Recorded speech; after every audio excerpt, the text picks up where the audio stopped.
Good morning, Eddie G's Music World with input, things to say, whatever's on my mind. Um, it is September 19th, 2025. I don't know. I just thought I'd discuss somebody that's it's been a bit of a mystery to me of the appeal. Since the mid 90s, we all know Shania Twain burst onto the charts, burst onto the airwaves, some big phenomenon. Um, I got no personal thing with her. I just find that her music is like doesn't deserve the sales that she's got. The last time I checked a list of sales on RIAA.com, just for the United States, it was like 45 million records. 45 million. And to listen to her, she's got a song about Brad Pitt and it's just like corny country bubblegum. And I love pop music. It's not that I'm a metal guy only or a rock guy only, like Eddie Trunk. I like mild music and sweet music like Barry Manilow or Lionel Richie. I've seen them both in concert in the last 2 years. It's just something about her. Why is she like in the US? She's sold probably almost twice as much as Rush. Not, I'm not saying Rush is the only brilliant group in the world. There's all kinds of good bands like Genesis, Floyd, and AC/DC. It's they're more creative. I mean, how could a bland, mushy pop singer get so much sales? And I never figured it out. The theory I have is she fits into many platforms, and she's kind of like she's not an offensively hard rock. She doesn't scream and yell. She's not doing punk, so she kind of blends in. And of course, she is a good-looking woman. She's had good things go on, like she. I think Avril Lavigne once did a Shania Twain imitation concert where she tried to sound like her, and she won first prize, and that was nice. That kind of helped Avril Lavigne, and Shania was rolling along. Then she had situations. See, I'm not Wikipediaing this. I'm not researching anything. I'm just using my memory of what her pattern and her path was. She became this big star. Everybody wanted her. Everybody played her music.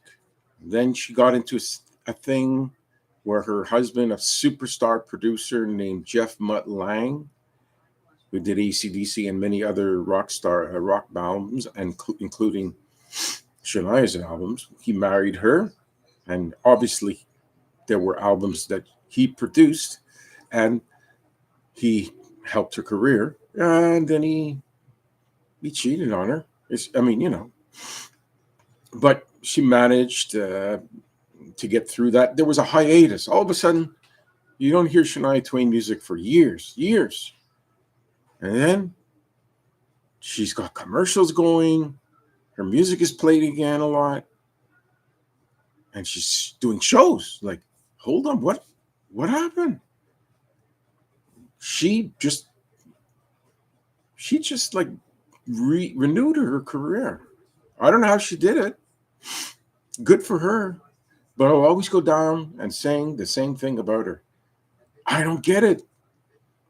It's not enough to have a barely okay voice with not garbage, but country bubblegum pop. It's there's nothing there. The only song I like from Shania is the song Up, because it's not that country. It's kind of like a positive, like little fun ditty. But everything else she's done. I was asked to go to a concert of hers about 20 years ago, and I told the person, I can't. I can't go see her go through all this bland stuff. I don't want to do it. I knew a guy that wanted to go to Shakira. I'm not going to say his name, not that he's ever going to see this, but I said, why do you want to see Shakira? Now, Shakira's got some good songs, but, because she's cute. Look, I've been to many shows, more than most people. I have never put a dime down on a show because a singer is cute. Like, I don't know. There's nothing cute will bring me to the show. First of all, most of the concerts I see are male-based rock bands or solo acts. Oh, I did see Cyndi Lauper, but she was great, but cuteness didn't bring me there, and she's not overly cute. She's just okay. What else was I going? Last thing, just I want to go to this, and I'm not fat shaming. How did Nelly Furtado go from this to this? You know, I don't know. I don't know where the camera is, so I'm not good at this. Yeah, to this. Look, you're allowed to be enjoying yourself in life. You've had a great career, Nelly, and maybe it just doesn't matter anymore. Let yourself get heavy. And I don't know if that's affecting you, helping you, hurting you, whatever. I don't know. But I thought I'd just bring it up because here, maybe I'll chat with myself because Eddie, just so somebody's going to say something. Thank you very much, Eddie, for saying hi. Oh, I'm also going to send this off to my Twitter people. And maybe they will join me in this exciting adventure. You know, I've been seeing a lot of these polished shows where the people, you know, they have a flashy video going and boxes in the corner where they're saying things and they're showing information on this and they have a theme and all this.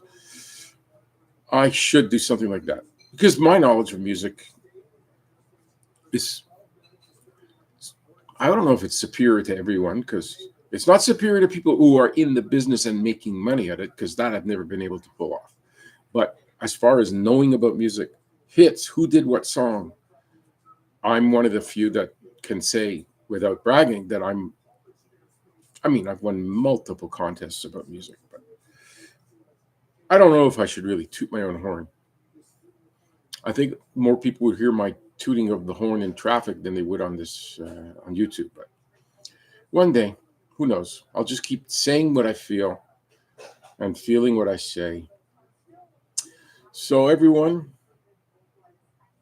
try to listen to music when you can't deal with life, when you have a problem. Escape. Get out of your problems. Listen to a song that gives you energy, that gives you hope, that gives you pride. Because it's one of the few joyful things that you can do in your life. Because I see it all around. I see everywhere I go. Misery. I got Psycho Man on the TV. 24/7 madness, what he's doing. I don't even have to say his name. And poverty everywhere, disappointment, heartbreak. But there's flowers that are beautiful. There's little fish swimming in a sea that are nice to look at. There's a little kitty cat that can come up to you and rub against you and be very sweet. There's great food. There's finding people that you care for and they care for you. There is a lot of good. I am kind of a negative guy. Kind of. Yeah, I'm very negative. But I do notice the good things too. I just put more emphasis on the bad things. Here, one more note to Eddie. Let's see if he replies. Oh, I'll just say thanks, Eddie. You're really, really good. And to Eddie Trunk, that's made this a business, his knowledge. Expand your fucking horizons, Mr. Rock and Roll and Heavy Metal. How can you just like one or two genres of music and everything else is like, it's okay. I don't really care about that. I'm a cup of tea. He is not as thorough in his knowledge as I am. Yes, he's done better because he's maneuvered, he's networked his way in and out of different deals. He gets paid to show up at a goddamn concert and say, welcome, it's Def Leppard. And they give him $2,000 for that, probably. I haven't gotten to that. I've never really persevered enough for that kind of level. And he's running around doing things. He's a hardworking guy. So Eddie, from one Eddie to another, good for you. I'm not jealous. We all get what we put in. And if I don't work hard enough, then who's to blame? Like Jimmy Page said in his soundtrack to some movie from 28, 35 years ago. I don't know what was it called. Anyway, it doesn't matter. All right, guys. Eddie G's Music World. Signing off. Maybe someone will listen to it. Maybe they won't.